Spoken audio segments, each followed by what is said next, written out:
What we do here is go back.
What we do here is go back.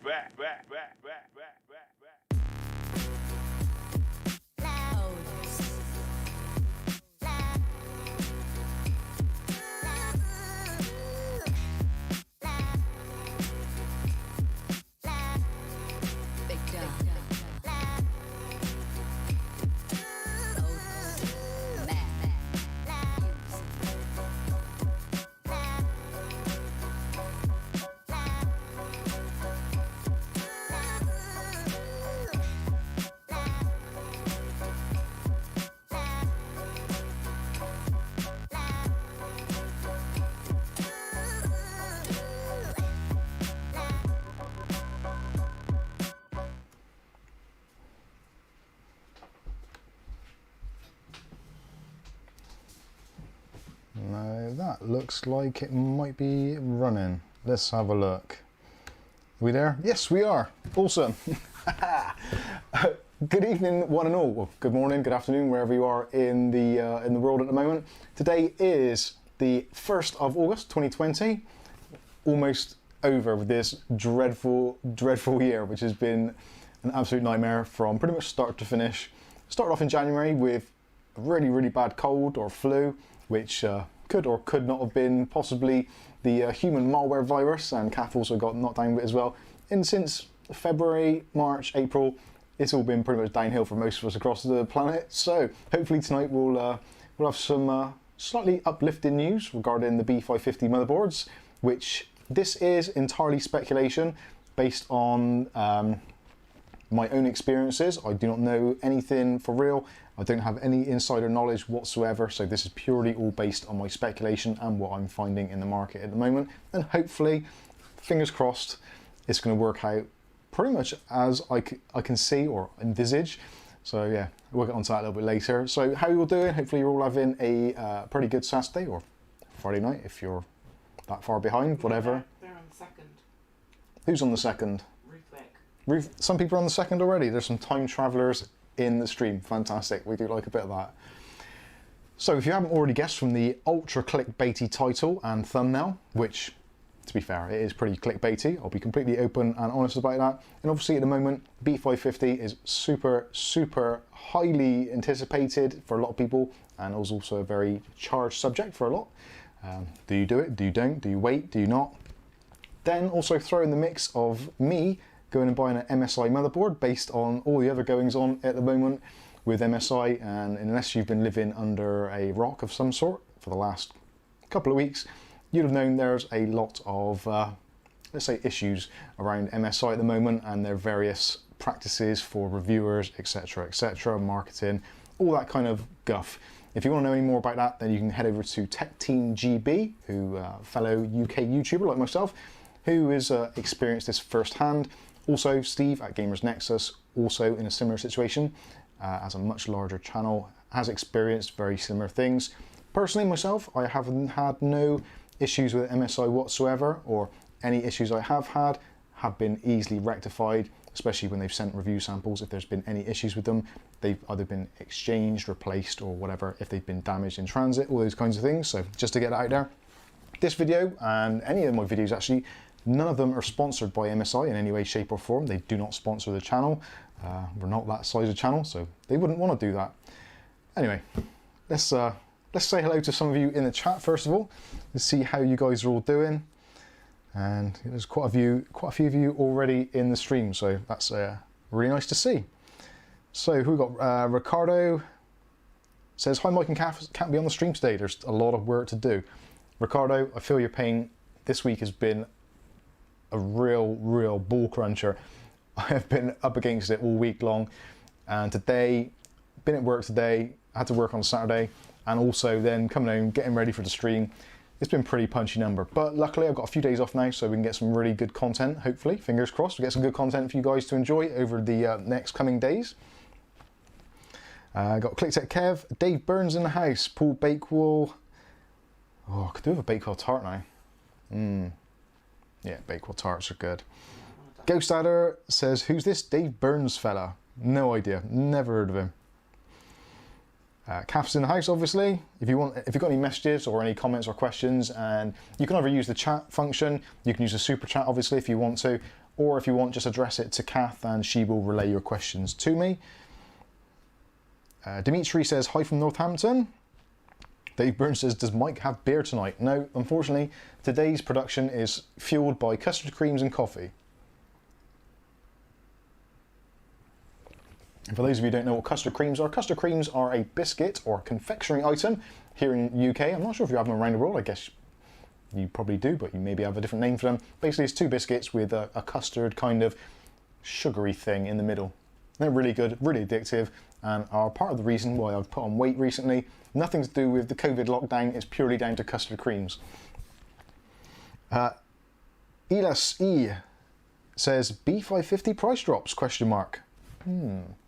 Interesting. Yes, quite possibly. We don't know, we're not sure, but we're going to discuss that tonight and see what your opinions are. Tell you what my opinion is, and we'll see if they meet somewhere in the middle. Irie Wolfman says, how big is massive? Well, massive is basically a thing about perspective, depending how much you're looking at spending and how much you think the reduction is. And actually, for those of you that are watching and want to get straight into the to see the deal, actually, which I managed to pick up for myself, and this was a deal which was posted on our Discord forum, which obviously you're more than welcome to join. We have a specialised channel in there for bargains and discounts. Mostly, to be completely honest with you, it is based on UK sales because most of us are UK based, but we do have people visiting from all around the globe. So if you've got a deal and you want to post it on our Discord and you feel it may help others, then please do join and help us all out. But essentially, the deal was for a MSI B550 motherboard, and it's from a company called Alza. I think that's pronounced Alza.co.uk. So you can visit them if you want to, just type in Tomahawk. But essentially, there was a MSI B550 Tomahawk board, which, as we all know, and we've seen some of the early reviews, etc., it is a damn fine board. It's got a very, very nice feature set. Everything you could possibly ask for in a mid-range motherboard, and a few bits that you wouldn't normally expect, and is very, very close specification-wise to some of the X570s. And actually, in some cases, does eclipse some of the lower-end X570s anyway. So in a lot of cases, the B550 boards are actually the better choice, which is why I was interested. But I was kind of on the fence because obviously human malware has increased the prices all around the globe. So the B550 boards were super expensive, and really you're better off buying an X570.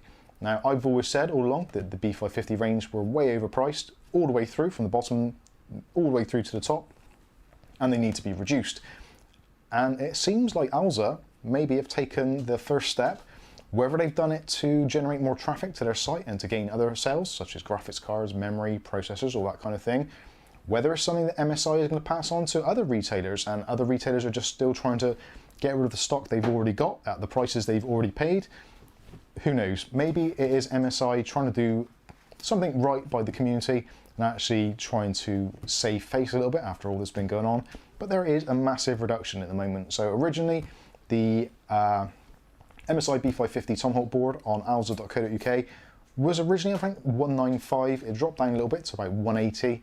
And now you can pick it up for an absolutely stunning price of £145, which puts it directly in line with pretty much most of the X570 lower end boards and the mid-range boards, such as the MSI's own Pro A board, which has not been very positively reviewed. So if you're even considering buying that board, which we did a video on ages back, which I actually recommended because it was at that entry level price, but the VRMs were a little bit suspect for some of the higher end processors under severe overclock. So if you were thinking about that one, then the B550 Tomahawk is definitely the way to go at that price. At the higher price, I would say I'm still on the fence, possibly the X570 be the way to go, but at £145, it's actually pretty much the same price as the AC Pro Carbon, the B450 from MSI, which would be the kind of next place contender, and also MSI's own B450 Tomahawk, which still retails in the UK for anywhere up to about £120. So if you are considering that kind of level board and you want to take it to the next tier, then the B550 Tomahawk from Alza, which at the moment seems to be an incredible deal. Now, the caveat to this is it is a pre-order. So it does say on the site that they're due in, and they're due into them on the 4th, which will be, Tuesday. So they don't actually have the stock yet.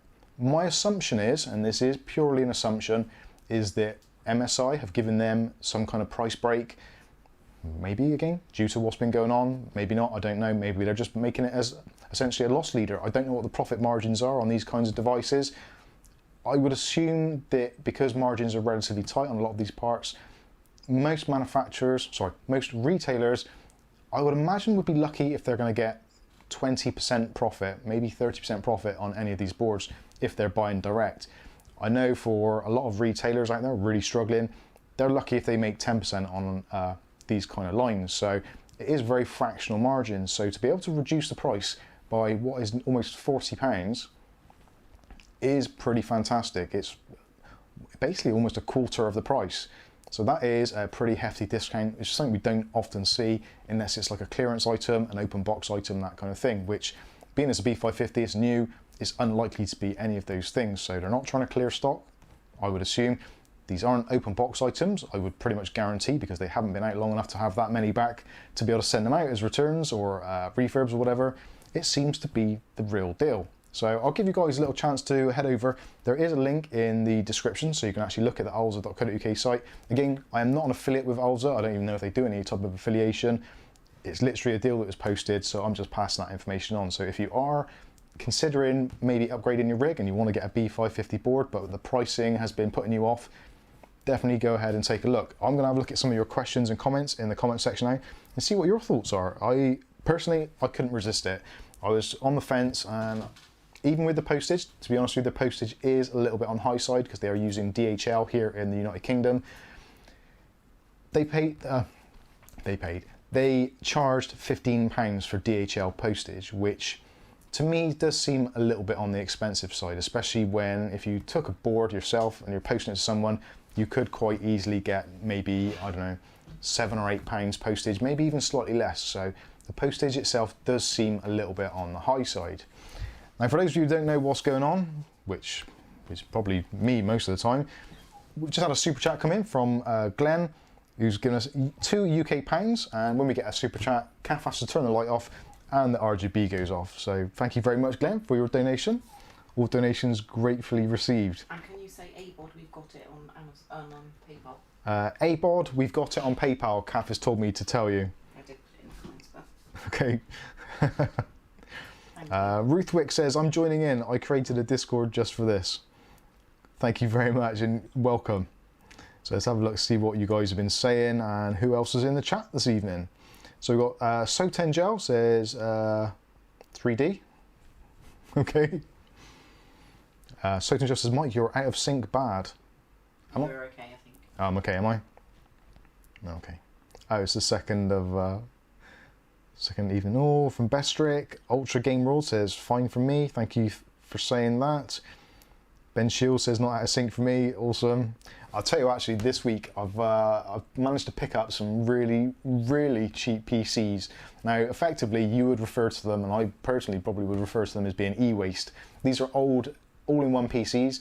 So basically, you've got a flat panel screen, and in behind it is a circuit board with all the components, etc. And they're very limited on upgrades and that kind of thing. But I actually looked through a local Facebook post, and somebody said, does anybody know where I can get rid of old PCs? Now, me being the hoarder that I am, I thought, what the heck, I'll take them off their hands. And as it turned out, they didn't really want to give them away, they wanted something for them. So eventually I ended up paying £20 for a old Lenovo all-in-one PC, which runs a whopping AMD processor, which is the E1-1200, which is a absolutely stunningly slow dual-core processor running at a maximum of 1.4 gigahertz. No hyper-threading, so it's just literally 2 cores. It is something like a 15 or 8 watt part or something ridiculous. It's a very, very low end part. It has no processing power whatsoever. They did say that the PC is very slow and it's basically unusable. But I thought, hey, it's me, Mike's Unboxing. I'm sure I can do something with it. And in the coming days, you'll find out in the videos what actually happens to it and how far I get with it. So for those who'd be interested in that sort of thing, do check it out. So, what else we say? So, Aletta says the B550 is dead to me. It is a little bit low end for Aletta. She does like her high end gear. ClickTech Kev says hi all. Gabant1 says hi all also. Ruthwick says, nailed the timing, mate, 1:30 in the morning. Oh dear. Gary says, so where was the gaming chair in all the videos this week? That is because I did say that. The lovely Kath is home with me at the moment, and she gets up a bit earlier than me, so whoever gets up first nabs the chair. That's how it works in this household. If you want to be nice and comfortable, then you get the chair. But for the live streams, because I've got to sit here on my butt for about 2 hours, I requested the chair and Kath graciously donated it to me. So if GT Racing want to help out Mike's Unboxing and want to supply us another chair so Kath can actually sit in comfort while I'm doing my streams, and yeah, ideally in pink she would like as well. So just putting that out there. Abod says, where is your PayPal? I think that's, yeah, I see what that is. Thank you, that's exceptionally kind. If you do want to make a donation to the channel, which you don't have to, it's completely optional, you can send us a PayPal donation, which obviously then YouTube don't take the cut that they would normally do. So thank you very much appreciated. Ghost Adder says hello, and he also says hello Dodge. Our good friend on the Discord, Doge, is holidaying at the moment, so he's still joined in soon. The Bistrick says, the Best RC rather, says no Bourbons, blasphemy. Oh dear. Aletta says the engineers and upper management at MSI are okay. The trouble is with their PR twits. Yeah, quite possibly. Fortunately, I'm very lucky that the people that I've been dealing with in regard to MSI stuff, I don't know if you'll mind me mentioning, but Luke specifically has been absolutely brilliant, and anytime I've had any questions or comments or anything, he's been extremely forthcoming. So Luke from MSI's PR, if you're watching, thank you mate, appreciate it. Matthew Day says decaf or you won't sleep. I probably won't sleep anyway. You will, you've got your I will sleep actually. The Q-Link is out like a light. Mike Perry says hi from Kingsport, Tennessee. Hi Mike, how you doing? Oh, Oreos. Angry Doe says Discord gang. Yeah, Discord gang represent. Russell Walton says, I think the best budget B550 is the Phantom Gaming 4. It's cheap and very good. What do you think, Mike? I got to be honest with you, when I was looking at this, I did look at the Phantom Gaming 4. And for me personally, I think the Phantom Gaming 4 is a little bit too underwhelming to be worthy of the price, if I'm being completely honest. Personally, I think around the Phantom Gaming 4 in the UK goes for around about £110 to £125, depending where you're shopping. which for me personally, I don't think it actually has enough to warrant its price over the Steel Legend, which the B550 Steel Legend I still think is an absolutely amazing board with tons and tons of features. And also, because it is a B550, it is also, sorry, Kath is sneaking some things onto, have I got to give these away? No, Dave Burns is really over. Hey, there you are, Dave Burns, Mike's unboxing pens. They're not going to stay out there. That's not going to happen.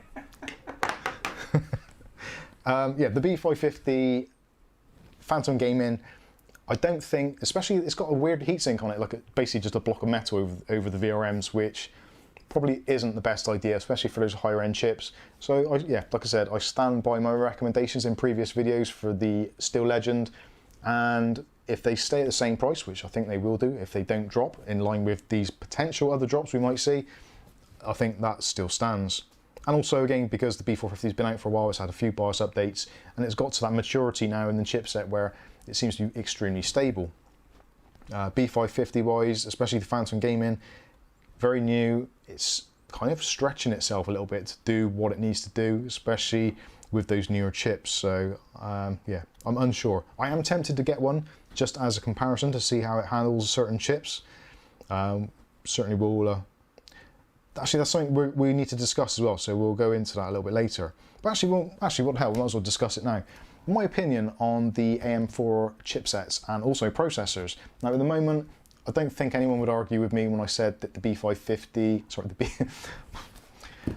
I don't think anyone would argue with me if I said that the Ryzen 5 3600 is pretty much the cream of the crop as far as processors are concerned. And there's a few little price drops at the moment, and we've seen it as low as £150 here in the UK, which £155 for a 6-core 12-thread CPU, which turbos up to what, 4.2 or something, and under most loads will do like 4.1 all core quite easily without any serious overclocking, is an amazing choice. But when you take into consideration then that the motherboard that you're going to put it on is going to be somewhere between £100 and £150 to get it to perform relatively well, it just seems to me, it still seems really, really odd to be spending essentially the same amount of money on a motherboard as you would on a processor, being that the processor is doing most of the hard work. A lot of the stuff now has been integrated onto the processor itself. Your memory is all controlled from the processor. The PCI Express lanes are generally controlled mostly from the processor, apart from obviously your South Bridge or North Bridge, whichever way you want to look at it. So the processor is doing most of the hard lifting. The motherboard is essentially a cage for it all to go in. So it still seems really, really weird to me to be spending that kind of money, actually the same money on a processor. Would you be better off getting a £50 or £60 motherboard and then saving the extra £100, putting it towards the next AMD processor up the chain, maybe a Ryzen 7 3700, that kind of thing, to get that extra horsepower? Now we know for gaming that probably isn't a good idea, because essentially you're just getting more cores and you're not really getting any benefits. But for general purpose, for snappy response, for video editing, for having lots and lots of windows open and doing many things at once, then maybe that is the way forward. What's the matter? Lots of windows open at once. Yeah, Kath's a prime candidate for that. Kath is using a Ryzen 7 1700 because she has currently, I don't know, 25 Chrome windows open, and then there's Microsoft Edge running behind that, which has probably got about the same again. Kath's counting the windows now. 24 tabs on that one. 24 tabs, see, I wasn't far out, just at a glance. 4 on that one. Only 4 on Edge. Oh, and then another one as well. No, I did that one. There's basically 3 instances of Chrome running at the moment. One with 24 tabs, one with 4 tabs, and the other one with... She's just counting them now. She has to take her shoes and socks off. Oh, that one's the 24, maybe that's the other one then. Oh god, there looks like there's more in that one. That looks like closer to 30. This is great content now. 25 in that one. Oh, 25. So 55 tabs open in Chrome. Praise the Lord for multitasking and multiple cores. Come on, count your tabs, everybody. Let's see if anyone can beat Kath on your tab score. How many? Joys of YouTube. I've got so many windows to link and stuff. All those links, all those affiliate links, do need all those Windows open. So come on, let us know in the All that comment social section, media. how many tabs have you actually got on your browser at the moment? Wow. I'll be winner. So anyway, let's move on. Ivory Wolfman says, now just need a good CPU, a good GPU for £250. Yes, that is what we need, and hopefully we will be getting somewhere near that very shortly. Private Hudson says, oh God, I've scrolled too far. Private Hudson says something which I've scrolled all the way past. Nope, I've lost it. I am a professional. Nathan Gamble says, I think at launch prices were similar, but the Phantom is now about £20 cheaper. So yeah, the Phantom Gaming, I'm not convinced. I don't think it earns that price tag, not for just having PCI Express 4. I don't think, well, what do you guys think? I think the sales figures would actually show what people think. If you go over to Amazon and go into bestsellers, then click on computers and components, then go to motherboards, you can see what motherboards are most popular. The most popular one always is the Asus, the B550 F. I have to think which one it is now. Yeah, the ROG F, which actually isn't that particularly good a board, but it looks good, so people buy it, and obviously Asus branding. But yeah, Glenn says the Pro 4 is probably the best budget B550 at the moment. Now the Pro 4, the ASRock B550 Pro 4 was another one of those ones which was on my kind of potential shopping list, but that is only £20 cheaper now than the Tomahawk, which if you put the Tomahawk next to the Pro 4, there is no contest whatsoever. The Tomahawk's going to win outright. So again, are Asus and ASRock, are they going to follow suit?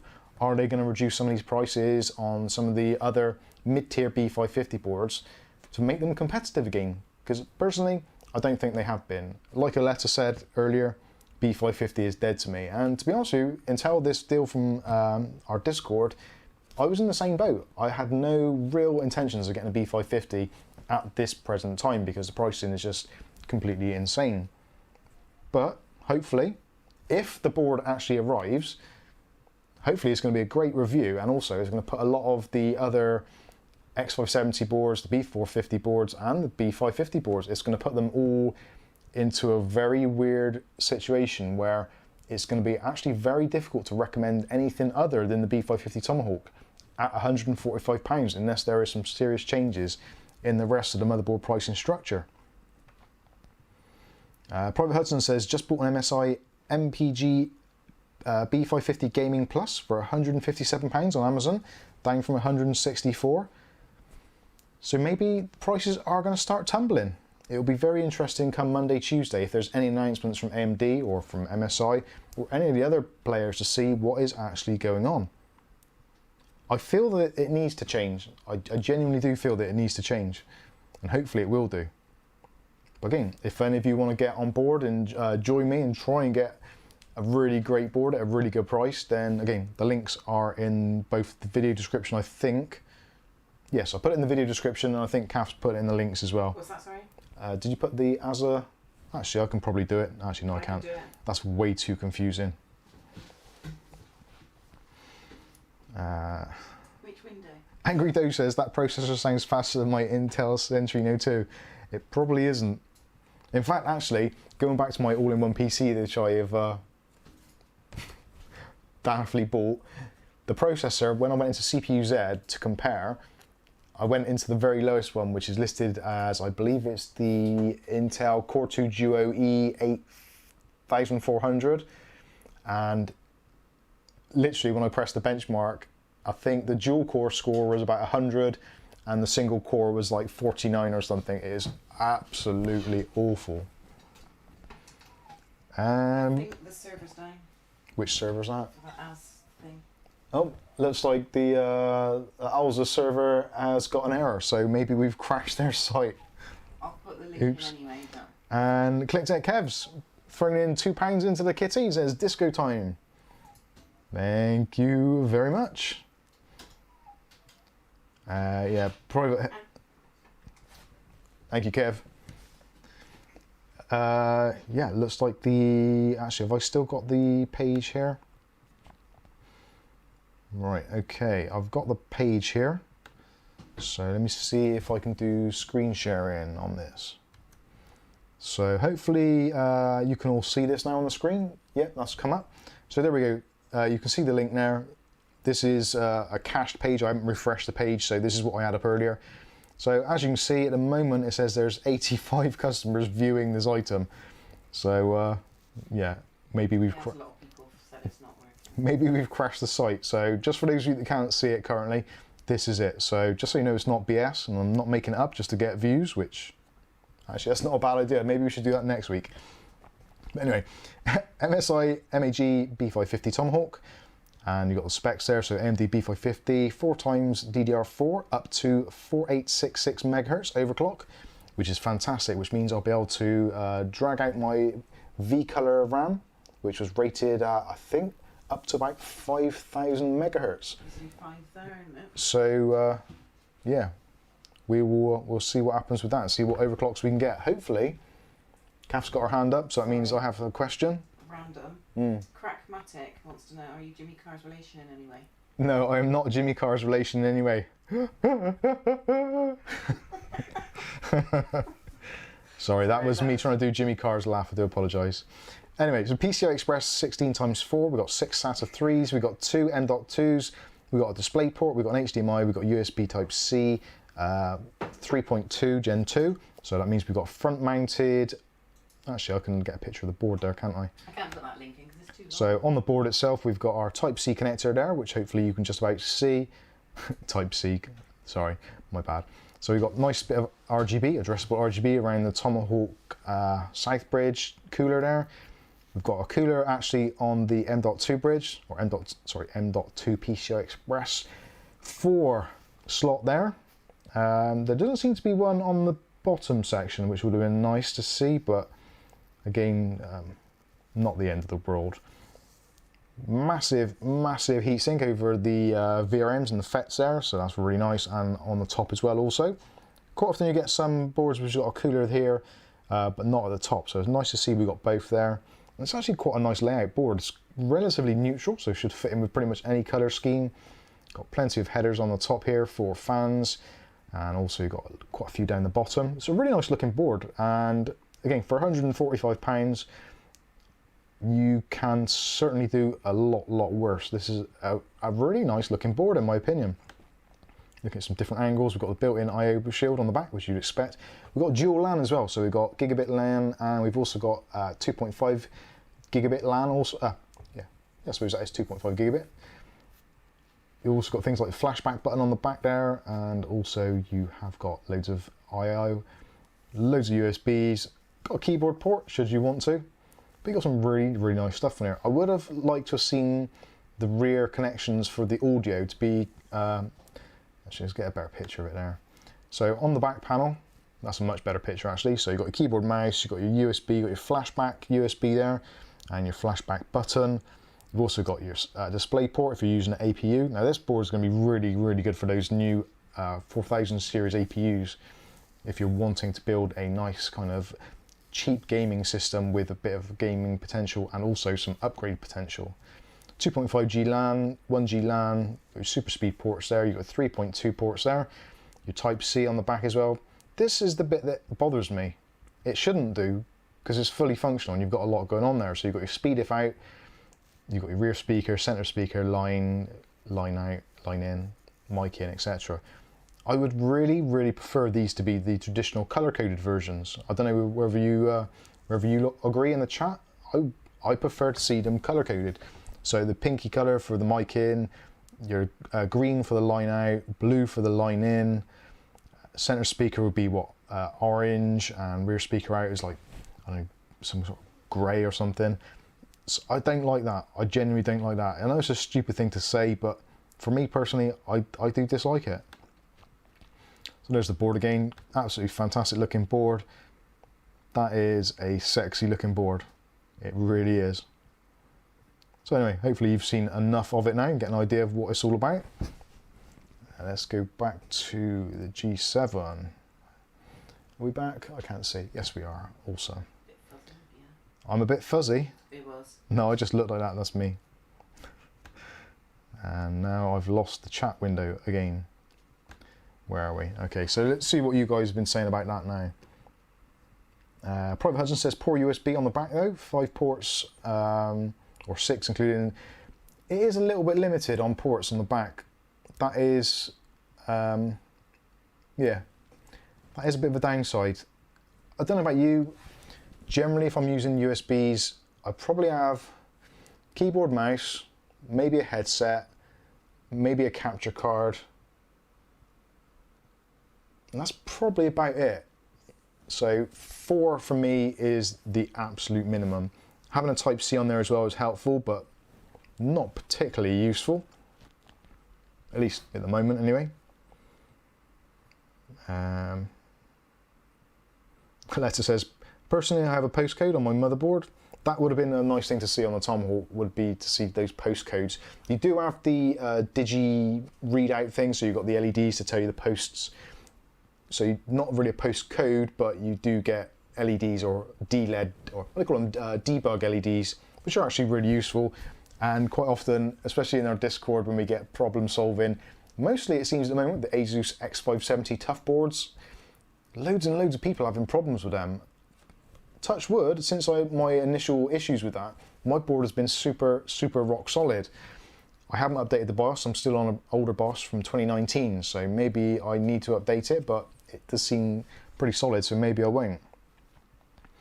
But yeah, that would be the one reason why I would say at the moment, again, possibly this B550 Tomahawk is actually a better option than some of the cheaper Asus boards like the Tough Gaming or possibly the Prime P. The Prime Pro or P Pro is another tier up again, so possibly not. Tristan G says, I don't know about the boards, so yeah, that's fine. Matthew Day says, got into the site, ASRock B550 M-HDV, £88.90, the cheapest B550, nice pairing with a 3100 or a 3300X. Very good shout. The B550 M-HDV being at £88.90 is actually a pretty stunning deal. It looks like Alza, or Alza, however you pronounce it, for us in the UK, I don't know whether they ship globally, maybe take a look, but actually seems like they got some seriously good pricing there. The postage is a little bit of an issue, depending where you live, I guess, but there you go. Kath's got her hand up, so that means there's incoming question. Not technically. Don't update the BIOS unless you need to. Don't update the BIOS unless you need to. That is a very, very good point. If it ain't broke. If it ain't broke, don't fix it. Kev says, as long as the line out and microphone stand out is okay for me. Yeah, the microphone one is probably slightly less important for me. The speaker output is the one that I rely on mostly.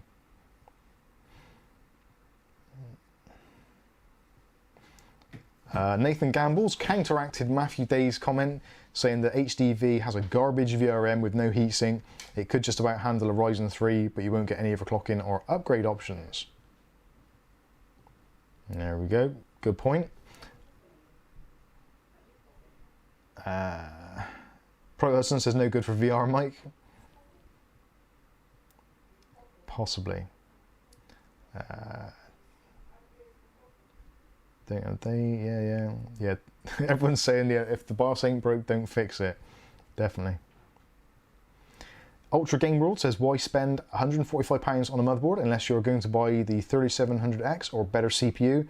It's overkill and better to just get a B450 cheaper board. Yes and no. The way things are going at the moment with RAM pricing, the DDR4 3600 is pretty much the same price as a 3200. So we know that the Infinity Fabric runs really well at 1800 megahertz, which is half of 3600. So ideally, if you can, for Ryzen 3s, you want to be running at that kind of speed or higher if you can. So that is always a good way of being. So basically you're on the upper tier. Now a lot of B450 boards are designed to support 3200. They will go higher than that, but generally they were never really intended for that. So unless there's a massive gap in the pricing to make it a lot lower, then there is starting to become a good reason to go for the B550s and X570s, which I never thought I'd say. It'd be interesting if the A520s come out to see where they sit in the product stack, because I think that will be the game changer and will pretty much make most of the B550s, sorry, the B450s pretty much irrelevant. And we just got a super chat from Sotengel, who's sent, I've got to work out what this is now. If I missed it, NOK, 50 NOKs, what's that, Norwegian Corona? Did the light not work? The light did work, you missed it. Missed Kath it, was sorry. away doing other household things, so unfortunately didn't turn it off. Thank you very much for your donation, much appreciated. And Sotengel says the B550 Tomahawk is a great board, cool, stable, and looks good. I had it since launch, bought it myself. And there you go. So, Sotengel says it's good, so that's good enough for me. Well, hopefully the board will be turning up. I would hope it's going to turn up before the end of the week. I'd really love to be able to get it in unboxed, reviewed, and get it up and running in the system before the end of the week. That would be great, but we'll see what happens. Heavy Metal Mixer says even a 3300X can get very hot with bad VRMs. That is, yeah, very true. VRMs are not just for high tier processors. VRMs can get hot under pretty much any circumstance, and if they've got no cooling or no heatsink, yeah, they are going to suffer. We can get around that slightly, somewhat, in a bit of a bodge or a bit of DIY. You can buy heat sinks on Amazon, eBay, those kinds of things. Basically just self-adhesive heat sinks which you can stick over the FETs and VRMs, which will actually bring temps down. Not massively, because they generally tend to be quite small heat sinks, but certainly are a step in the right direction. If you can pick them up for about £5 or so, it will help. Alessa says 3800 MHz runs good on my X570 motherboard. Sotengel says £5, mate. All right, excellent. Private Hudson says the B550 is better for the next gen Ryzen and for better future proofing. I kind of agree and I disagree with that in some respects. The B550, well actually all of the current range, the 500 series, until we really know for sure what the next batch of processors from AMD are going to be like and what socket they run on, we are in that almost in that kind of no man's land towards the end. So because we haven't seen the 4000 series hit the shelves yet, we've still got some time. So we've probably got another year and a half, maybe 2 years before we start seeing any changes to the socket, possibly. You never know, the 5000 series may still run on AM4. They said that they possibly wouldn't, but things change, human malware gets involved and things do change, so you never quite know what's going to happen.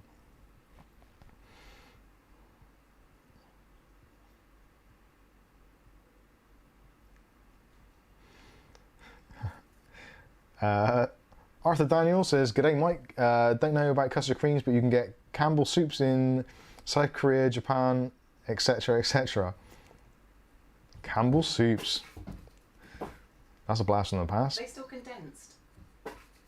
Probably are, yeah. A letter says, hot VRMs, no problem, slap a monoblock on it. Tristan G says, my wife's system uses a B450 with a Ryzen 5 2600X and it still rocks. So it does. Crackmatic, what games do you play, dude? Don't know if that's aimed at me or not. Possibly. Well, who else would it be? It could be talking to the people in the chat, I don't know. Come on, Jimmy. What games do I play? I play CSGO, not so much recently. Rocket League, mostly. Trackmania, that's definitely been a thing recently. Far Cry is the one that I'm really looking forward to. Far Cry 6.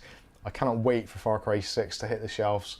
I'm a bit gutted about the price of it for the pre-order, but I am super stoked and excited to be watching my favourite baddie from Breaking Bad, or Gestapo, or Gus Fring, basically, whatever his name was. I'm really looking forward to seeing him in Far Cry 6. I think that's going to be a fantastic game. And hopefully it doesn't require some hideously expensive graphics card to be able to play it in a relatively good frame rate. Sorry about the Ivory Wolfman says, I was looking at B550 Tomahawk, 3600X, not sure with D15 Chromax, not sure on GPU still, PSU 750 watt, and RAM 32 gig, depends on price. Have a Sharkoon Rev 200 already waiting. Nice. Sharkoon Rev 200, that is that one? No, that's not, is it? Rev 200 is the Rev 100's other brother. Actually, those of you that are probably wondering what's going on, my monitor is currently on this side because my PC now is changed. I'm now using the Sharkoon. What case is it? I can't remember what it's called now. Is it Sharkoon? It is a Sharkoon. Yeah, it's a 224. Rev 220. The box is there. Yeah, Rev 220. Actually, I can put the cam on it. Number 4. Hopefully that is going to work. There we go. Better not be me. So there is my my upside down PC.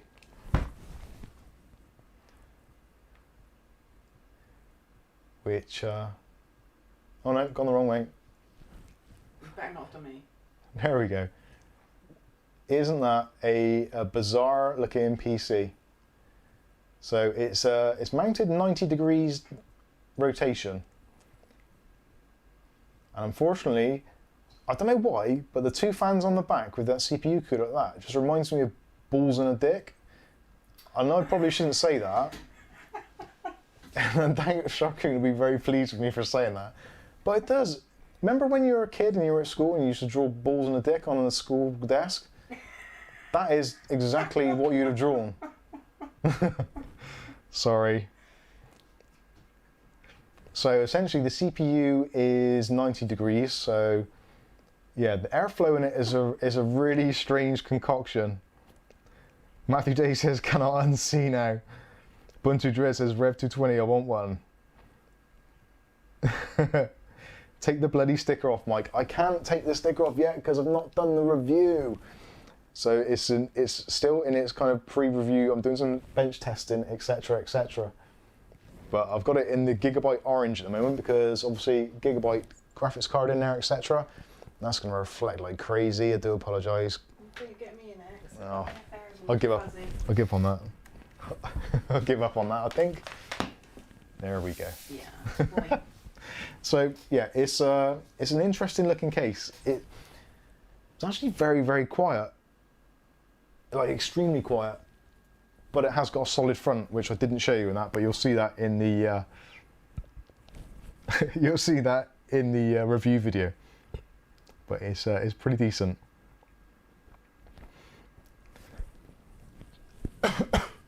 Do apologise.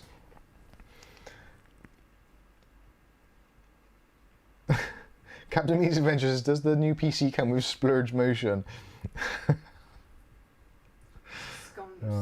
Scunny G says, I think those temps are still high, and that's probably referring back to the video on the Arctic 34 Esports Duo. Yeah, if you go up a bit. Yeah, that was, I think that was regarding the the 6700K, which does seem to be getting a little bit more heat than what I would have expected, and I think I've worked out what it is. The Asus board in there is doing what Asus boards generally tend to do, and it's just overvolting the crap out of that processor. So I think I am going to have to modify that a little bit, underclock it or undervolt it. Probably undervolt it is probably be the best. Maybe stick a maximum on there of maybe 1.35 volts. It was going up to like 1.45, I think, at one point, which is way, way too high. But I wanted to do it as being essentially as pretty much as stock as possible. So no messing around with voltage, literally as it would come out of the box. Just so that people, if they're doing exactly the same thing, they get an idea of what to expect. Obviously we can tweak things to make things a little better, but that is kind of the raw performance of it. I didn't want to make it look better than it was, unrealistically, for those who aren't that technically, well, yeah, just basically are unable to do that kind of thing or not happy to do that sort of thing. Ruthrick says, unsee juice needed. Ben Shields says, so true. Oh dear. Yes.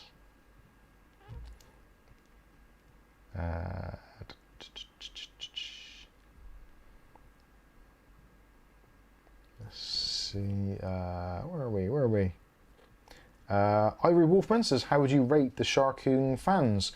To be honest with you, the Sharkoon fans, I think they look very nice and they're very, very quiet. They lack seriously in static pressure.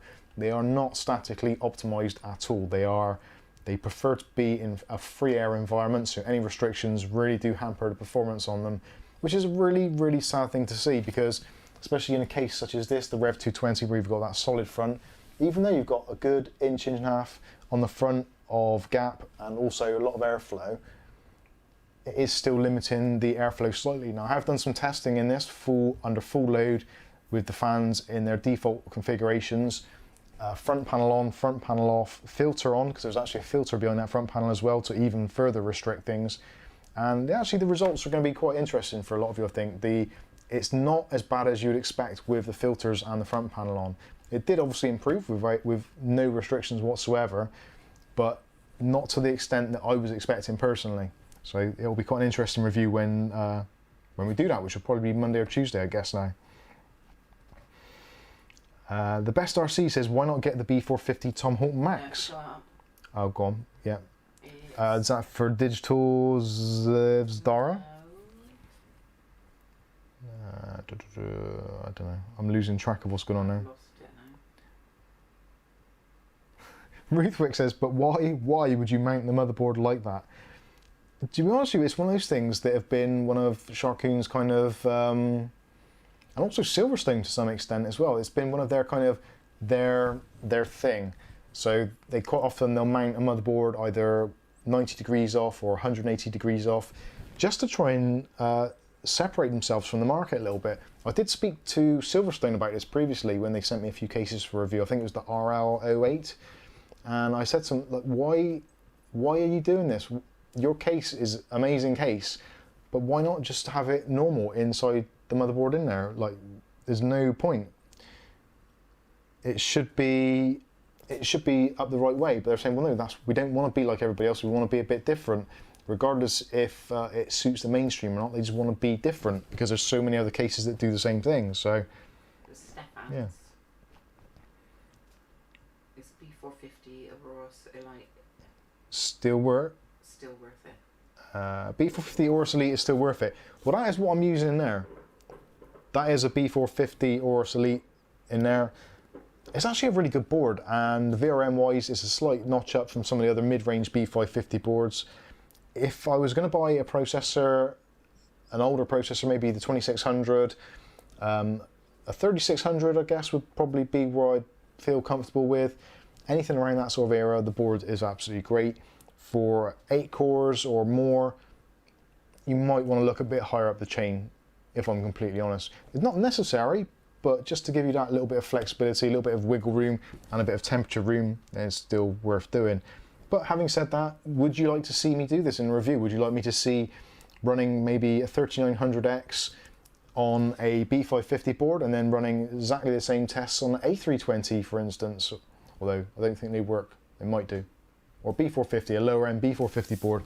Would that be an interesting proposition for you? Would that? I personally would quite like to see that myself, so I might actually do it. Sorry, I do have something in my eye. It is annoying the heck out of me.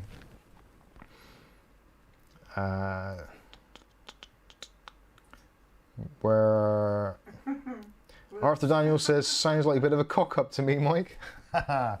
Good one, like that. I hope that's in real. Yeah, good one.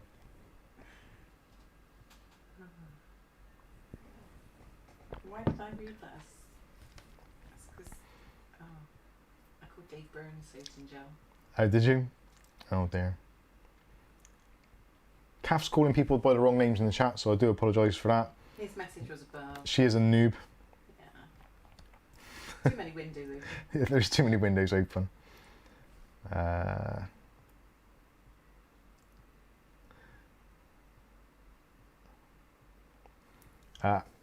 Alan Daly, or Daly, says, hey Mike, out of all of the motherboard manufacturers, which one has the easiest BIOS that you like to work with?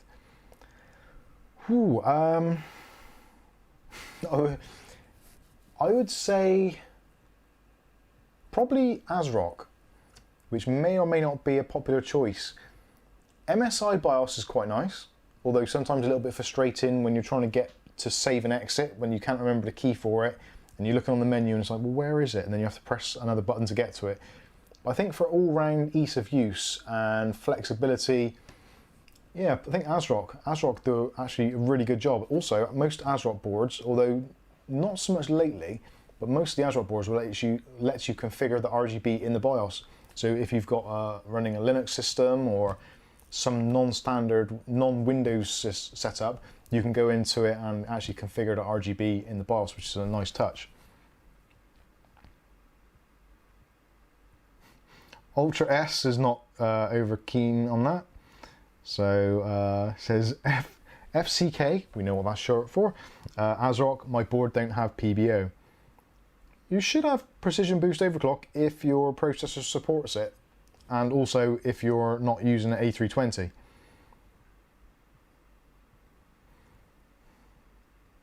So hopefully that answers your question.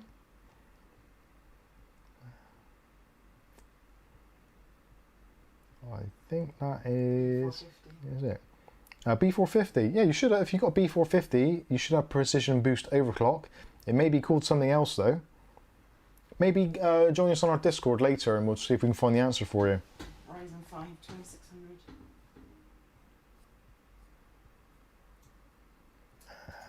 Letter says, yeah, I turn off PBO for my overclocks.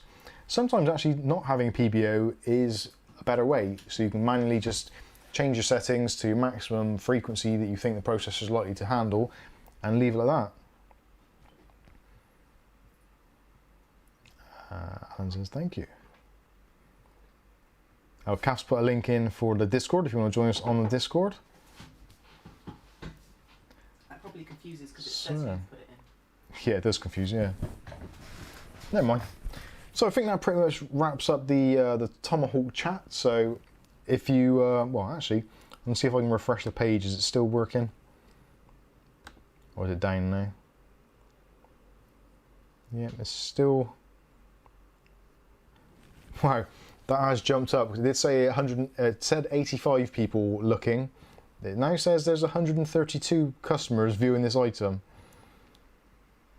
So yeah, they've had a little spike. Hopefully some of you are getting some discounts there.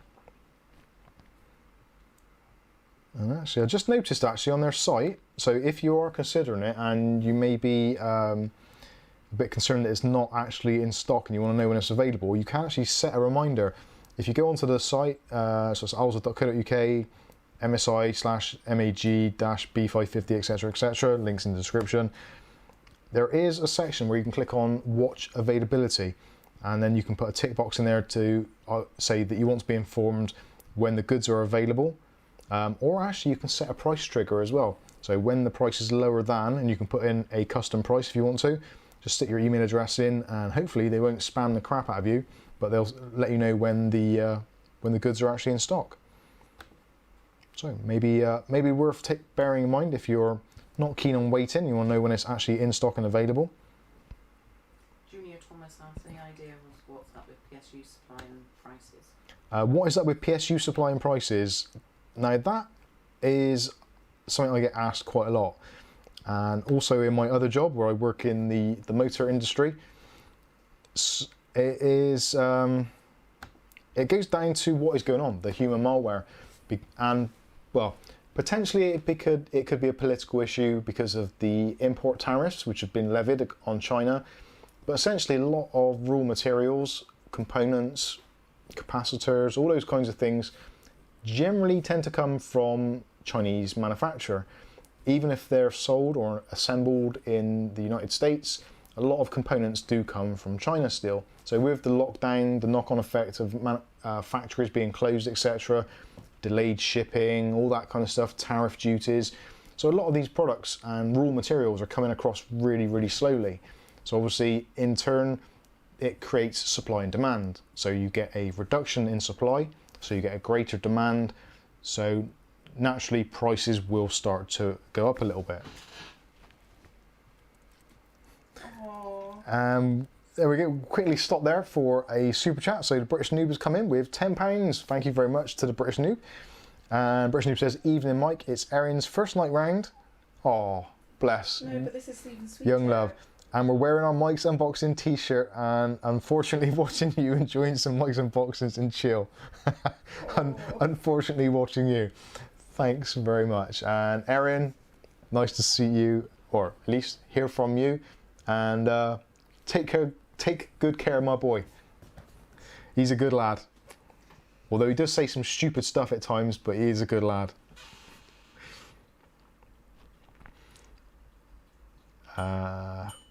Yeah, so essentially that's what it comes down to, going back to the previous discussion. So it comes down to components, possibly the tariffs as well. So it's costing more for us to import, or for the US to import those goods and services.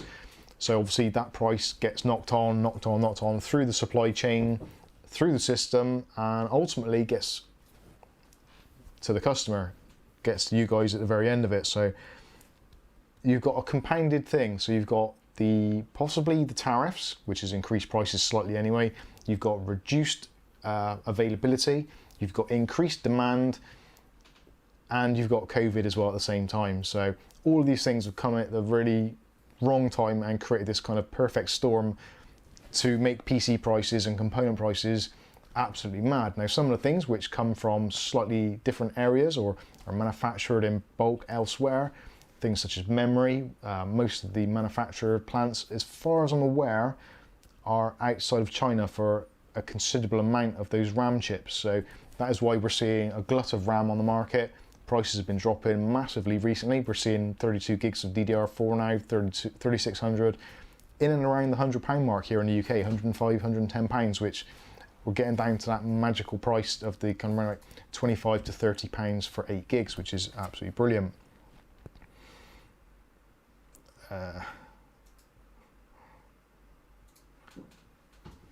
Jax Teller says the drinks are on Mike. The drinks are on my table. Ultra S says the B550 and X570 are the last release before AM5 and DDR5.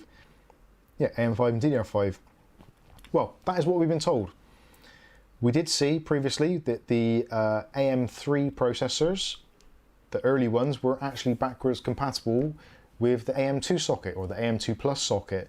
So there is still a potential that even though the AM5 is DDR5, it could also have a built-in DDR4 controller, and it could be pin compatible, which would be amazing. If AMD did that, that would really pull a rabbit out of the hat in my opinion. And I can't see any reason why it wouldn't happen. It would make perfect sense. AMD are onto a winner. They've got a fantastic user base who they've looked after us pretty well with the socket compatibility. So for us now to be able to buy X570 boards and B550 boards and then to be socket compatible with the 5000 series, albeit with slightly lesser memory frequencies, would be amazing. That really would be. And hopefully that could be a thing. I haven't seen any of the AM5 press releases or any of the documentation to say what the actual pinouts on the processors are like. So potentially it could happen. We don't know. And in some respects, you're actually better off not knowing. Sorry, Cash just got a picture up of the British Noob and Erin wearing their Mike's Unboxing t-shirts. Doggy needs one. Oh, there's a dog in the middle, but the dog hasn't got a t-shirt on. But maybe the dog needs a Mike's Unboxing pen to run after. Here, boy. Fetch. Randall Lane says I'm late to the party. Don't worry. I'm always late for the stream, so it's not a problem. I'm too sorry to answer that question. Right, Husar, let's answer your question, or at least try to answer your question. So Husar says, "Hi again, Mike. I'm having bad PC performance on a new RTX 2080 Ti. Nice.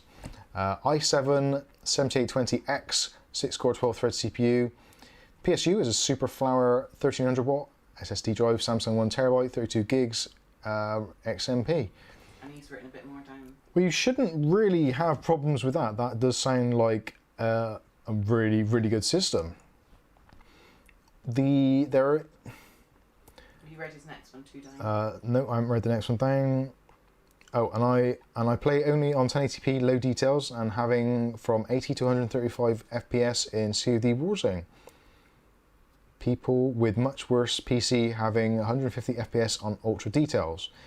Well, what I would suggest in that particular instance, if you get or download a program called GPU-Z, which hopefully one of the kind moderators will link in the chat. We're not capable. Yeah. GPU-Z is a really great program. You can run it in the background and you can basically monitor your graphics card to see what's going on. Now you can see things in there like thermals, voltage, all those kinds of things. So hopefully you'll be able to see in there whether or not your GPU is maxing out, whether or not it's a thermal issue, possibly a power issue, even though you've got a fantastic power supply, or at least from the sound of it, you've got a fantastic power supply. Potentially they still can go wrong or do things that they shouldn't. That would need some diagnosis and more information to be able to give you a real kind of specific answer. I don't think it's a simple one. If you've upgraded from a different processor, that could have affected Windows. But again, really, I would say if you can, join us on our Discord, and myself or the other resident experts will try and help you through it and do some investigation and see what's going on. Sorry I haven't given you a definitive answer there, but hopefully it's given you some things to work with, and obviously the offer is open on the Discord. Randall. Sotengel says the AM3 970 chipset did not play nice. Did not work with DDR2. 970 chipset, I don't think it did. No, because the 970 chipset came after the 770 chipset, I think, if memory serves. I'm trying to think what chipset I used, because I had an AM2 Plus board, I think it was, and I put on the AM3 processor. So I went the other way round.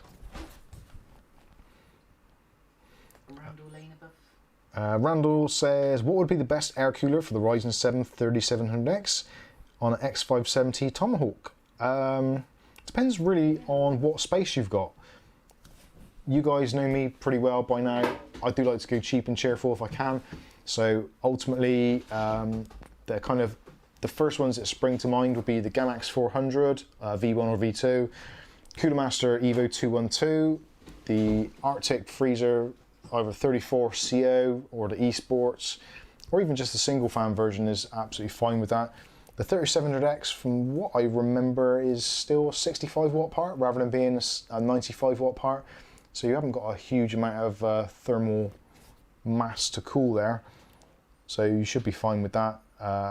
Having said that, depending on what you want to go, air cooler wise, there are many options. I would definitely not get the Sahara Golden Flower. That's probably not a good idea, or the golden or the rainbow cooler, whatever they called it. That's probably not a great idea. Some people have actually had really good results using the old FX30, the 8350 processor cooler that had the copper base and heat pipes. That is actually not a bad cooler, especially for that kind of chip. So hopefully that answers your question. Oh, are you talking about Goldenfield? Goldenfield, yeah, Goldenfield, sorry, yeah, confusing myself. Arthur Daniel says, I just paid £115 for a Corsair power unit modular, which I don't think was too bad. Gold rated, fully modular. No, not too bad. It's you pay for the name a little bit with the Corsair stuff, but generally it's good, and if it's gold rated and modular, can't go too far wrong. Ultra S says, lol, I have better FPS all maxed with RX 580 and Ryzen 5 2600. Yeah, I think Hussar's definitely got some issues there. Okay, we'll try GPU-Z, awesome.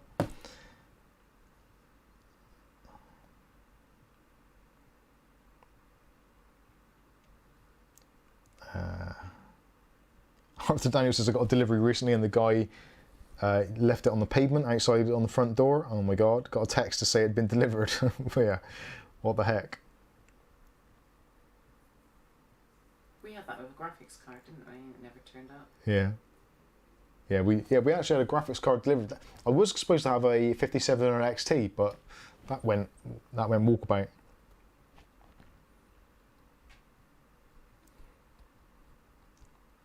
Sotengel says AM2 was a grey area. Yeah, it was It wasn't the best of times. Jack Teller says, what temp was your GPU running at when you had your Colink Stronghold case, Mike, if you remember? Oh God, that's going back. I can't. That was mine though, wasn't it? So I can't even remember what. I think I probably had a GTX 970 in there at the time, the 4 gig version, EVGA. I've honestly not a clue. Kath had it as her PC for a long time with the RX 480 in there. I don't think it was ever incredibly noisy, so I don't think the thermals would have got that far out of control. But I don't recall the exact temperatures, if I'm completely honest. Sorry.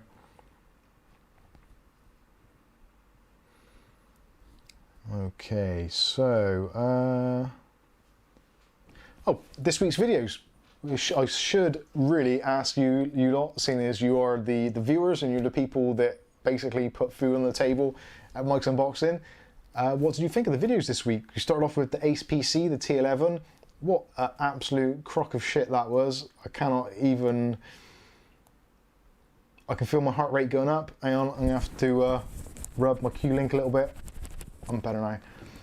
That was horrendous. It was horrendous. I don't know what possessed me to buy that thing.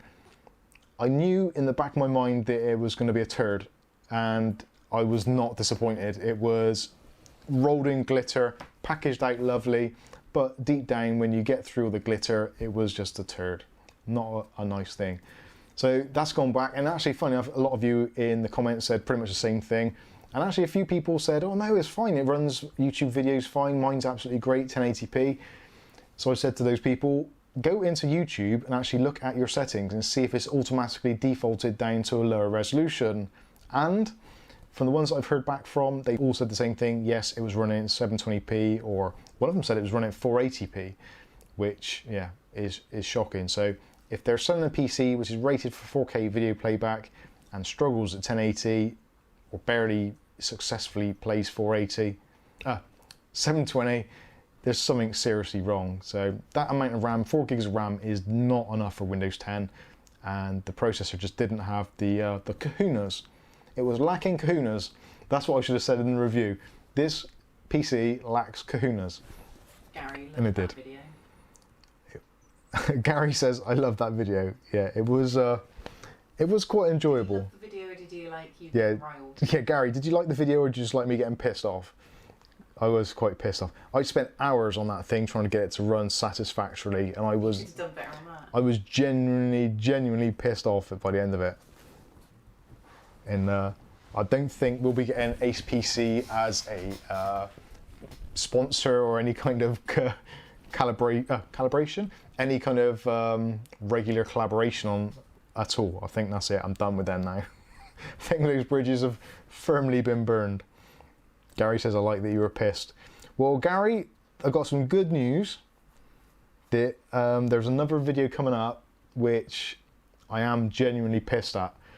I've been sent a product to review which is supposedly an upgraded version of a previous model, and it left me very, very disappointed. They've taken what was something very good and almost legendary status, and they've actually made it kind of worse, if that's possible, which is a shame because it's been a product which has been around a little while, and you'd think with the manufacturing capabilities and the knowledge and the way the PC market is going, you'd have thought they'd have done things differently, but they haven't, and yes, I am disappointed. So you'll be liking that one when it comes out. Captain Meat Adventure says, Mike, you should have blown it up in the garden. If it wasn't for the fact that it cost me 110 quid or whatever it was, I would have done. ClickTech Kev says, not an MSI laptop, was it? No, it wasn't an MSI laptop. Hussar's got another question. Who what then? Hussar, I have another question. Okay, what X490 motherboard do you recommend? Aorus Master or MSI Ace Meg, and why? Cheers. Truthfully, Hussar, I am not... Why? Kath's pissing herself. What did I do? What did I do now? Did I say a thing? She's lost her shit. She really has. She's just giggling away like some kind of kid over there. Anyway, I digress. Sorry, go on. To be completely honest with you, the Z490 boards I have not looked at in any great depth at all, so I have completely no knowledge. I wouldn't like to recommend either way. There's other people that have reviewed it which have done a much better job than me, so I would go with that. She's still laughing. What's going on? Stop looking at me. What do you mean don't look at you? I can't help it. You're stood behind the camera. Please, dear God, why? Why me? She lost it. Are you actually weeing? Oh dear. Right, go on with your list. Right. Captain Meets Adventure says next crap product you get, send it. The next crap product you get sent for review, blow it up and send it back. Hussar says, also, is that true about MSI support and they are rubbish? No, I don't think that is true. I don't think anyone's actually said that MSI support are rubbish. I think the whole kind of thing at the moment is the fact that MSI's PR division, or the people they've outsourced PR to, are not the best, and I wouldn't say they're shady tactics. Well, possibly they are shady tactics, but I think they're trying to do brand protection, which doesn't necessarily help the customer, but they are looking after their brand. They're paid to do that. Personally, I don't see anything wrong with what they've done on an individual level. It is shady, but it happens everywhere. It's not just MSI. There's hundreds of companies around the world who have departments which are designed purely for protecting the brand name. Amazon, for example. Yeah, Amazon. If you post something bad about Amazon... the actual sellers of the emails we get. Yeah, that's not really... The same. No, that's something different. Carry on laughing. Skystalker's putting a super chat of 10 Canadian dollars. That is, thank you very much. And he says, we all need more laughter these days. Yay, calf. Yeah, but not laughter to the point of the fact that I'm going to have to get a mop out. And I don't mean one for doing paintwork on a car. Texway, Jay from Texway says, good evening, everyone. Hi, Jay. If you haven't been over to Jay's channel, and also Kev as well, Kev from ClipTech.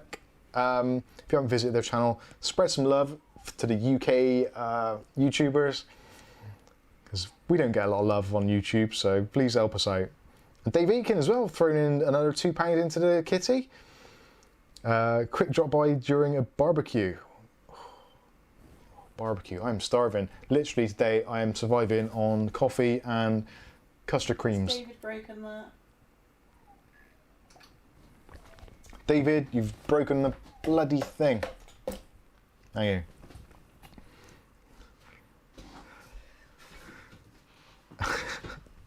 you. Yeah, so back to that. So yeah, I think a lot of companies have departments where they do brand protection or to look after their name. There's certain companies as well, like if you're an affiliate of Amazon, if you openly say that Amazon are bad, or something about something that they do is bad, then you can basically get your affiliate status taken away from you. Now, generally you don't have to, because Amazon are really good at looking after their customers and their customer support. Eventually, generally you can get a very good result out of them. So don't really have the calls to do it, but they do kind of wave that wand or that hammer saying like, don't you dare, don't you say it, don't you say it.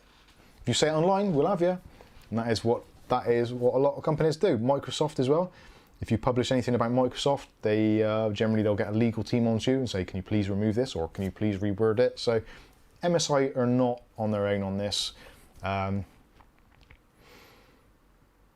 I'm going to bite my tongue now. I'm going to leave that where I am.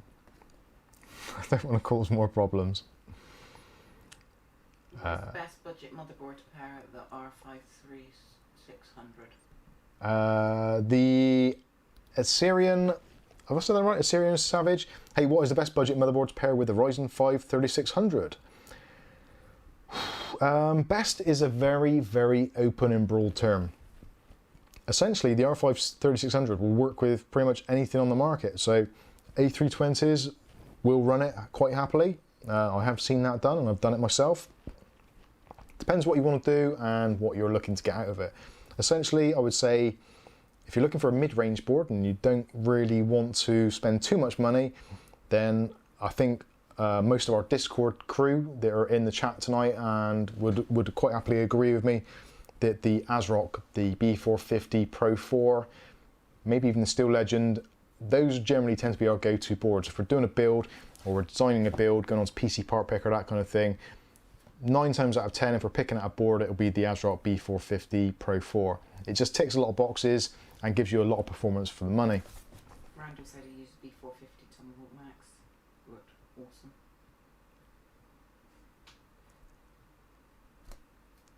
Captain Me's Adventure says, call the video "Man blows up crap product." It would go viral.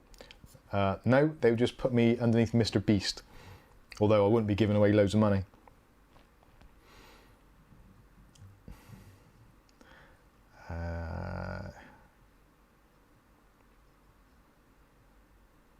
ClickTech Kev says, isn't it in the Microsoft end user licensing agreement? Not that anyone has read it. I think it is.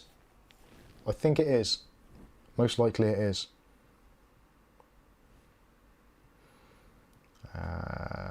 Ruth Whitcomb says, demonetized? Probably. Doge is going. Bye, Doge. Thanks for dropping by. Yeah, British Noob says Pro 4. Dave Burns says ASRock Pro 4. Dave Burns, are you still legend? Saves on heating. ClickTech Kev, I'll be looking at the ASRock in my next one. Yeah, there you go. There's pretty unanimous from some of our Discord crew. We all generally tend to go with the next. We go with ASRock Pro 4. The B550 Pro 4 is generally an awesome board, especially when you can pick them up for around about £60 in the UK. £65 are awesome. The Assyrian Savage says, thanks for your response, man. And yes, you said my name right. Yes, Yes, I'm not allowed to be frivolous. WTF. WT actual F. Actual. Oh dear. Alan Daly. G'day, mate. Let's go in. Oh, cheers, Glenn. Alan Daly says, hey Mike, do you know why the Asus B550 ROG Strix uses a fanless VRM unlike the X570 motherboard? I don't know the reasoning behind it. All I can assume is because the X570 runs pretty much everything through the PCI Express 4 bridge, it just needs more cooling, whereas on the B550 you're limited to, I think, only the NVMe and the PCI Express slot running at PCI Express times 4, whereas the rest is PCI Express times 3, or for Gen 3, so the rest of the slots running at a slower speed, so it doesn't need to get as hot. At least that's my understanding of it.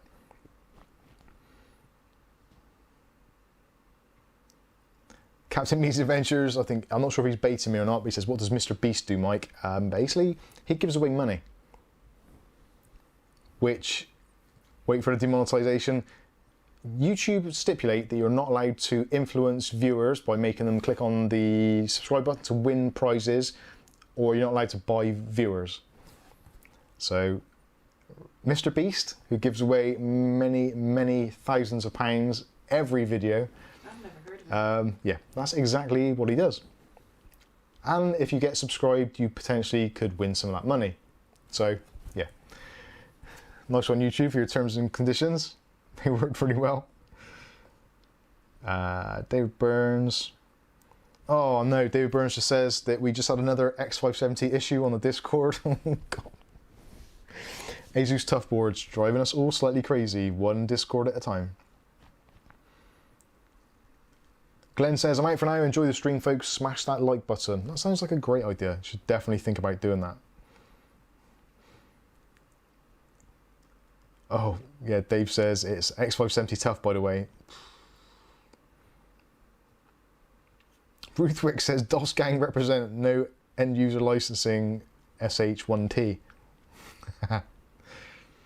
Muckless says, I don't like the BIOS on the ASRock. I've always had Asus and it feels much better and stable. Generally, most of the Asus boards that I've had over the years, they've been fine. The recent tough boards have been problematic. It's I'm not gonna lie. As much as I'd love to be an Asus fanboy, they are good boards, but the tough have been particularly problematic, and I don't understand why.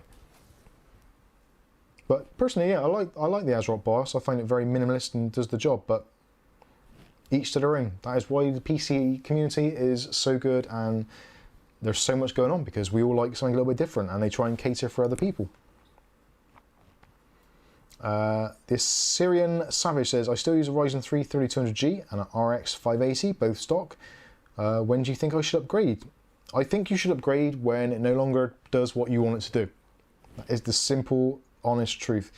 Ultimately, there's no reason to ever upgrade your PC unless it's too slow for what you do, or it dies in some way. Other than that, upgrades are purely for those kind of feel-good factors. So if you've got a little bit of money, or it's a hobby and you do it as a continual process, then yeah, upgrade whenever you want. But if you haven't got the money and you have no necessity to upgrade and it still does what you want, then don't worry, just keep on using it and keep on enjoying it.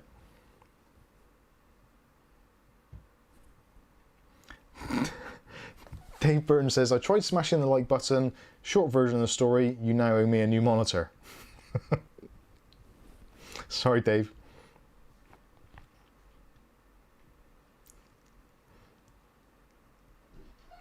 Buntu Dread says, remember the meme, ROG ripping off gamers? Yeah, ROG tax is a thing, people.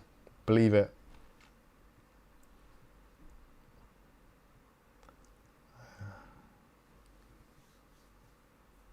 Matthew Day says, beginning to feel like I should build an AM4 now. DDR4 is getting to be cheaper than DDR3. Certainly is.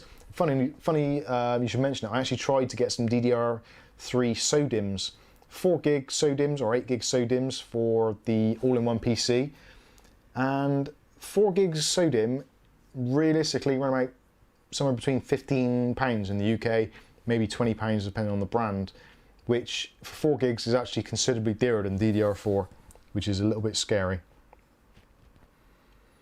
The No Man Ahmed says, I just bought Asus Tough Gaming B550. I'm scared now. You should be alright with the B550. It's the X570, which seems to be the problematic one. The others seem to be okay, but the X570 Tough for some people has been causing issues. Gary says, you're scaring me. I have a X570 Tough for 7 months with no problems. Depending on which BIOS you're on, I think the BIOS version 14.05 is the sweet spot, and that's what I'm on at the moment, and it's been very stable. Be interesting to let me know in the comments what your BIOS revisions are on your boards that have been stable. But remember, do not. And don't upgrade them unless you need to, as Steve McKnight would say. Aletta says, I have an X570 Tough in my girlfriend's PC and it's working fine. Aletta, do me a favour, if you can, tap out the board and see what BIOS revision you're on. That would be an interesting one. If it is 14.05 and we get enough people with 14.05 to say that it's stable, that might be the way around some of the issues we're having with some of the other boards, is to flash it with an older BIOS. David Aikens repeating, that's right.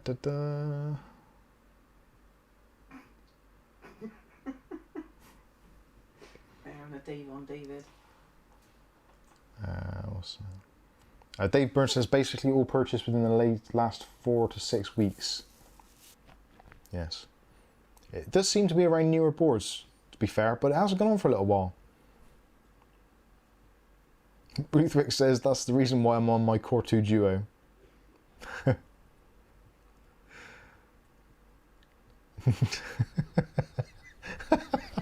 Sorry, just reading the Daves. The Discord Daves.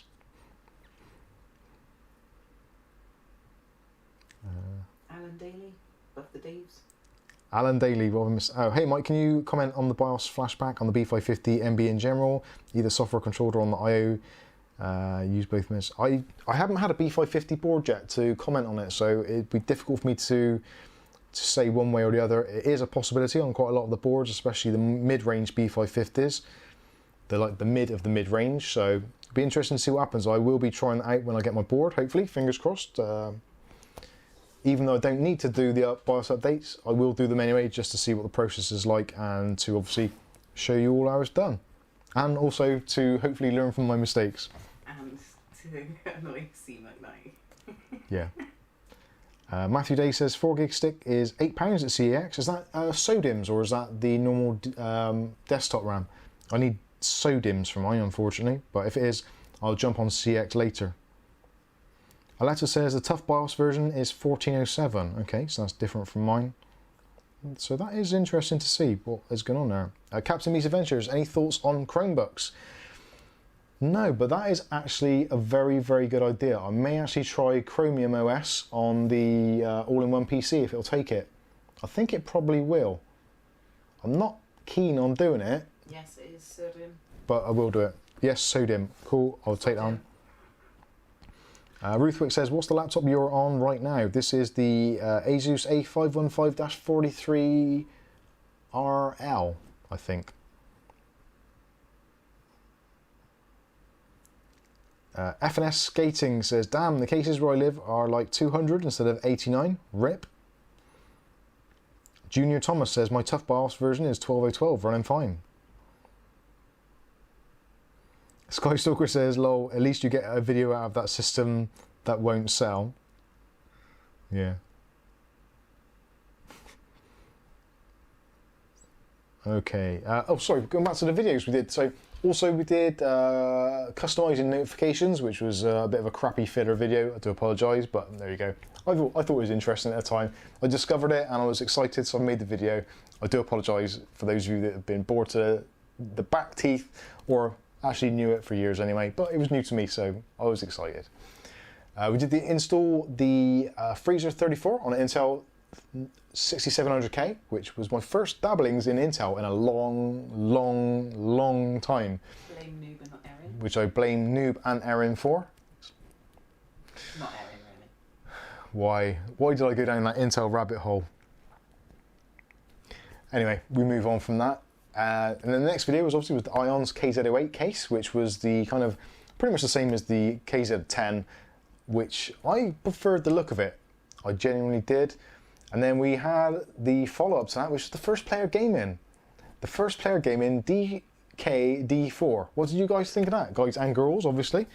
Yeah, what were you thinking? What was I thinking? It was actually donated to the channel by one of our Discord members who actually bought 2 and sent one to me. And I assumed it was just to review and then box it back up and then send it back to him so he could carry on and flip a system. But it turns out he's already got one, so he doesn't want it back. So what we've discussed and what we're going to try and do is we're actually going to make a community build. So for all of you in the Mike's Unboxing Discord and YouTube community, we are going to get together with donated parts and also some parts that I'm going to use as well, some of my own stuff. And I'm probably going to reach out to some of the suppliers we deal with and see if they've got any bits and pieces that they, older bits that maybe they don't want, or they can donate to us to build a community PC. And then as a community, you will get to decide who gets the PC, whether it's a individual, whether it's a charity, whether, I don't know, whatever the case may be, a deserving cause, whatever. We'll have some sort of voting system to do that. We'll probably do it on a Facebook page and use the random comment picker, maybe. Who knows? But I thought that'd be a nice idea for us to build a PC as a community, put something together and yeah, make someone happy. Maybe someone who's slightly less fortunate, less able maybe, or down on their luck and just needs a PC to maybe find a new job or to try and get a house or whatever the case may be. I just thought it would be a nice thing to do, put together a PC built around suggestions and donations from you, the community, and then give it to someone in the community. I think that'd be awesome. So yeah, let me know your thoughts on that. We'll have some discussions on the Discord. So if you want to get involved with the community build project, you can either email me. Oh, Dave Burns has got a spare SATA cable you can donate. Email address is there, so you can drop me an email if you want to, or if you want to discuss it openly in public, you can do on the Discord or in the chat, etc. Dave Burns has started the ball rolling, well, kicking the ball a bit further with a spare SATA cable that you can donate. So thank you, David, we appreciate that. You're an absolute git. David Aikens is going to do some thermal paste. David Aikens is going to, yeah, if anybody wants to scrape off some thermal paste off an old processor and put it in an envelope and send it care of Mike's Unboxing, you can do that. British Noob says, Erin needs a PC as technically I sold her CPU and motherboard. Yeah. But yeah, we thought it'd be a nice idea.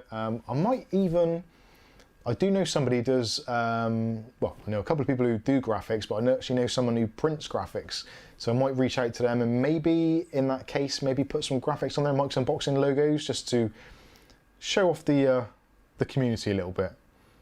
Sky Stalker says, that is a great idea, Mike. I'm totally in. I will donate to the project, considering I can't reasonably send parts. We appreciate that. Yeah, I appreciate as well also some of you obviously in countries further afield. Maybe we'll, I don't know, do some Amazon gift cards or anything. We'll work out a way of doing it, and we'll make sure we build a PC for the community and then give it back to somebody in the community. Captain need to give you an Ace PC T11 if you want it. Captain needs to give us an Ace PC, you absolute bastard. But thank you. Thank you for the kindness and the thought, but stick it up your arse.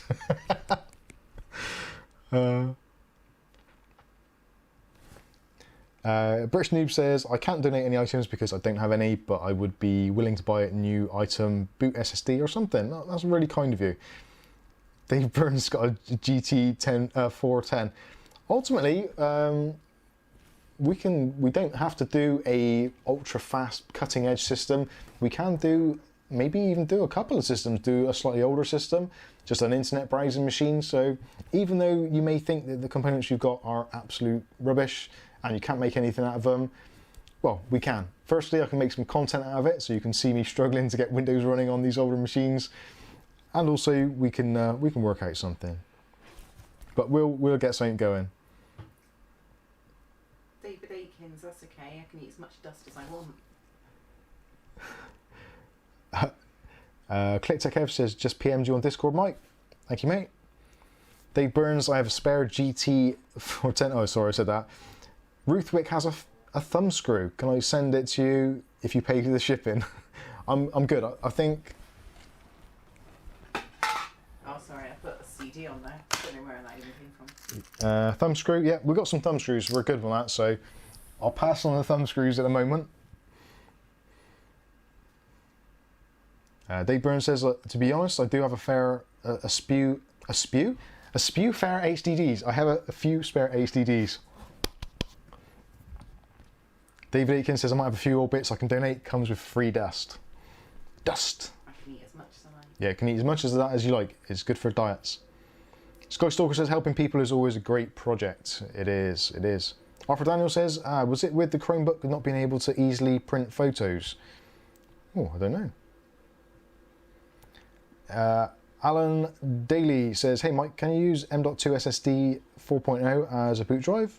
Yes, you can. Captain Meets Adventures, like and share. I agree, wholeheartedly. So anyway, I think that pretty much wraps up the stream for tonight. Thank you all so much for joining us, and hopefully it's been informative, and maybe you've even potentially got yourself a bit of a bargain on a Tomahawk motherboard from Alza. If you want to be aware or informed of all the upcoming content that we do, produce, well, say produce is probably stretching the term a little bit, but the garbage that we put out on a daily basis, feel free to click on the subscribe icon and the chime icon, and that way, you never know, you might even get a notification when a video goes live. If you want to join us for other bargains and basically just daft tech chat and other stuff, you can join us on our Discord, which again, links are in the video description. But other than that, thank you all for helping out with super chats. It all goes a long way. And for those of you that want to get involved with the community build project, I will start a new room in our Discord chat specifically for the community build. So if you want to join in on that, you can join the Discord and go to the community build project room, and you can discuss all the bits and pieces in there. But I think that is pretty much it. Thank you all for the super chats and donations. Thank you all for watching. Don't forget to smash the like button on the way out if you possibly can, just to try and undo some of the nastiness and hateful down thumb comments, or whatever it is, thumbs down things. Just thumb it up. Dislikes, that's the one. Well done, Kath. Thank you for having a brain whilst mine is on vacation. And speaking of vacation, it's about time we took one. So we will catch you all in the very next video. Don't forget Monday through to Friday for video content. We also, yeah, got my finger off the button. Live streams on Saturday, so don't forget to share our content with your friends and people you don't like, actually. You never know. Yeah, and we're on now. So thank you all for watching, and we'll see you in the next one.